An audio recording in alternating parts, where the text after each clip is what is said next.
Well, turning now to the weather front, even though it was kind of a gloomy day, I feel like it was still overall comfortable to be outside. Yeah, feeling more like fall, you might say, Brad, and looking more like it too. Yeah, certainly not as cold as the last couple days, but the clouds made it feel a little chillier than it was. Still made it up in the low 70s today in a lot of locations, but beautiful views up there in parts of the mountains. This is at Beach Mountain Club. We had a rainbow there briefly. As we go into your Monday, the sun's going to return. It's going to get a lot warmer. We're going to see temperatures going way above average again this week.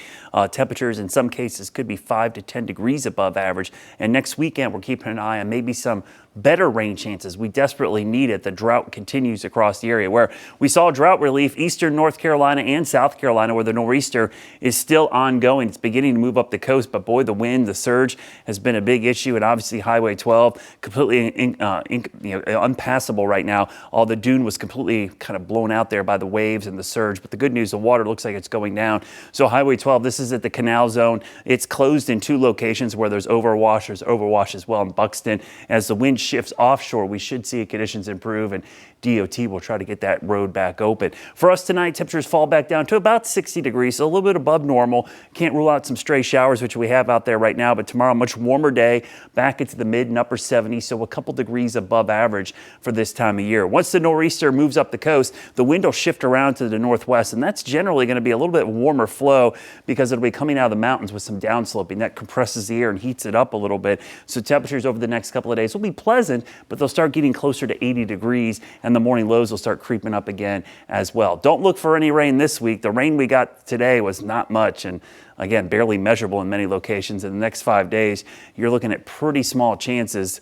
The rain moves out of here tomorrow. Now, the heat, we talked about this, starts to build again going into early next week. A heat dome in the middle of the country will give us above average temperatures likely through the end of this week and going into next weekend. And then long range, it looks like temperatures stay slightly above average. Remember, the averages by then are 70 and 47. So anything in the mid to upper 70s and morning lows in the 50s might feel comfortable, but for this time of year, that's actually pretty much above average for this time of year. And not much rain because that heat dome or that area of high pressure keeps all the rain away as well. So not only is it going to be dry for the foreseeable future, there's really no chance of rain, as well as the temperature staying above average. That means the drought conditions will likely worsen this week before we see any improvement. You see the remnants of that nor'easter getting out of here, and I'm not expecting any rain between now and next weekend. Your Jerry Hunt Supercenter 7-day forecast, you're going to see a lot of 80s on this 7-day, and the average high today is 75, but by the end of the week, it's in the low 70s.